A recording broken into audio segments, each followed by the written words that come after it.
Patch is actually a threat, in my opinion, to all of us, because he challenges all of us to give more. And I mean, we have a society that's built on me, you know, how can I be prettier, happier, more successful? What can I get? The bigger boat, the bigger house. So he's a threat to all of us because he's a radical revolutionary in terms of his way of thinking. He believes it's about giving and not getting. And I believe we've built a society far too much, and I'm, you know, guilty as charged, but it's more about getting than giving. So I can understand why anyone, whether it's a lawyer, a doctor, or a computer analyst, could be threatened by what Patch has to say. Because he says there's more magic in me giving something to you than in you buying or getting something to me. So I think it's very threatening, but I think that's superficial. I think it's also extraordinarily liberating because I just think it's a better way to live. I didn't want a goofy doctor movie. There's no message, and I love the goofy part, but the world definitely needs images from the media that are positive and that have some encouragement to follow your dreams and some stimulation to help and to bring hope to our society. I'd like to leave. Hunter, we'll have to discuss this at your scheduled time. I'm leaving. And have you thought about what you'll do? I want to help people. Last night with Rudy, I connected to another human being. I want more of that. I want to learn about people. I want to help them with their troubles. That's what I do. But you suck at it. Patch's concerns about Hollywood types and about getting involved in an industry that was really about exploitation and about taking the kind of going to the lowest common denominator, if you will, were very real. Look, I'm not like you, Patch. I want the white coat. I want people to call me doctor more than anything. I want the recognition. And you get it every day in the eyes of patients you're helping. The studio thought that this was an interesting idea and knew that from their perspective it had to be what they called an A movie or no movie at all. They thought he was a quite extraordinary character, but not necessarily one that was going to sit well with an audience. So they knew that they were going to need to have big-time talent attached to it to be able to package this and sell it as a major motion picture. Well, the first time I actually heard of the name Patch Adams was when I was working on The Nutty Professor with Steve Odekirk. He was writing the movie Patch Adams. He took a break to work on The Nutty Professor with me. But I didn't hear about it again for about 2 years. And then when I finished Liar, Liar, Universal sent me the script that had been sitting around for about a year. And a young executive named Kevin Misher sent me the script. And I read it the first day off from Liar, Liar. And I laughed and I cried and I wanted to do it. He loved the script the way it was. And his only thought, from my understanding, was that if he could get Robin Williams to do it, he would do this in a second. Now, Tom is a big name at Universal, and they were delighted with the idea of Tom's doing it. It's kind of a transitional phase for him because it is a combination. It's got outrageous comedy, but it has very, it has elements of drama and sadness, and he wants to see if he can juggle that, and I think he can. I think he's got the chops for it. It had a step that I wanted to make in my career, which was doing a comedy that had a more reality-based tone and also had a more dramatic story. And I early, when I read the script, I thought it was a great idea for a film, but I only wanted to do it with one person, and that was Robin, because it just screamed Robin Williams to me. Robin read the script, talked to Tom, signed on immediately. Robin got it. Robin said, I understand this human being, and this is somebody I could play. You know, when we were originally talking, just in dream terms about casting, Robin's is the first name you come up with. Robin's the wrong age. Patch was in his early 20s when he went to medical school, but who cares? If you get Robin Williams, who cares? I couldn't let Robin Williams have a microphone and be Robin Williams in the movie. He had to be Patch. He had to be struggling at times and forming this philosophy at times. He couldn't have all the answers, and he couldn't be quite as funny as Robin Williams is on stage, as we know, explosively funny. I'm not afraid in terms of comedy. I mean, the only danger sometimes with he and I is how far we will go.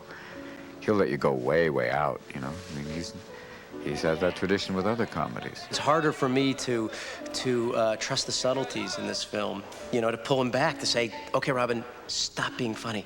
There was one point where I had to walk on stage and I felt like the death of comedy. I had to go on stage and say, you know, I'm the man with the hook, the cane, and pull him off stage. That's hard because I just want to sit there and laugh like everybody else and enjoy it, but there's work to be done. The thing for him is why he's doing this movie is to see what he could do with the drama and also the other side of it. the more serious scenes. He's trying to push the perception of himself that way. For me, what was important about the movie is that it had ideas of humor as a context to help prevent burnout in serving others. That not joke for joke's sake, but the creating an air and an atmosphere of levity and humor so that working hard to help make the world a better place is fun to do and not a sacrifice for your life, but in fact a jubilant thrill to help others.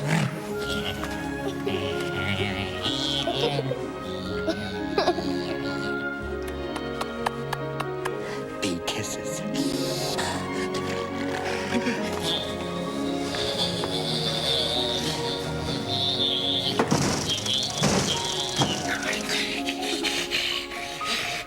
The choice to have Make-A-Wish children in the movie, people say, how can you do this? Because they're the real thing. Because they have a power and a dignity and a kind of there's such a grace that they have. I wanted to see that on film. The crew was all aware of what was going on. The kids themselves were aware of what was going on. The cast was aware of what was going on. And in moments like that, when joy is created, spontaneous joy is created, I believe that healing happens. There's a power in they had a joy in performing and being in the movie, the excitement of being in it. And their parents seem to say that that really lifted their spirits, which is what Patch is all about. The clowning and connection and music and art and all these other things that normally aren't associated with medicine can have great healing effect. And why not use it? It was a brilliant stroke because it not only lent a sense of authenticity to the picture, but it also lent a sense of possibility to those people who were making the picture that said, you know, what we're talking about here is a way to do medicine that can make these kids' lives brighter. Clown salute! Very good. Wide face. Hard face. The hospital will cover all of your bills. I think the important thing for people to remember, the audience and everybody associated with this to remember, is that it's based on a true story. The facts as they are laid out in the story, most of them are based in Patch's reality, but they are, some of them are extrapolations, some of them happen at different times, some of them happened with different people, some of the people are compilations. All of that is a requisite for making a motion picture where you fit a whole person's life into a 2-hour, movie. The movie is really an inspired by story. It's not exactly Patch's life, but just about everything that happens in the movie happened to Patch, just over a longer period of time. We took the poetic license of shortening the period of time that it took to evolve this character. The idea that my very large bathtub full of cooked noodles that I got in 20-some years ago as a fantasy fulfillment thing has become 25,000 pounds of noodles for the movie. Nice day.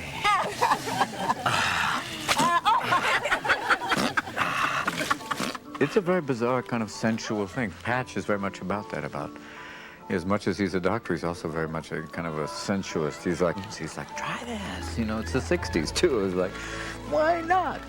It is a bizarre thing to be, sitting in a big pool of noodles going, this is surreal.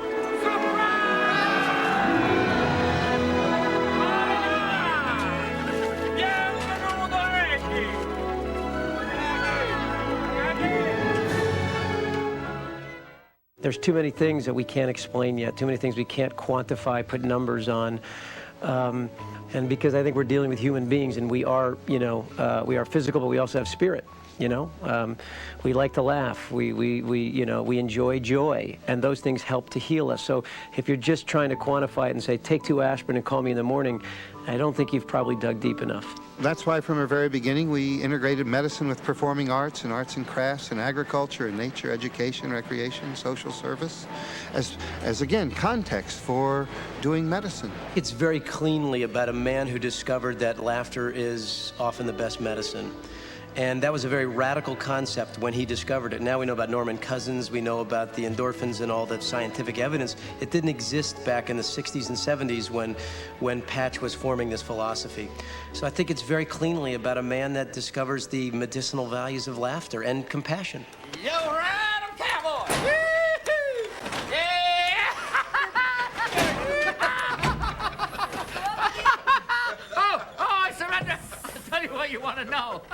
Do you want to tell me what it is you think you're doing?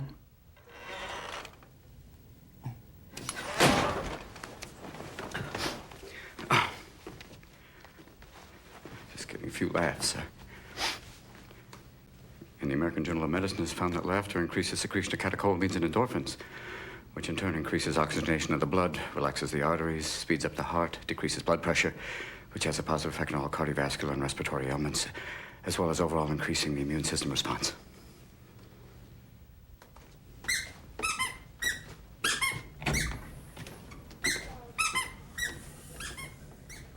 Smart clown, huh?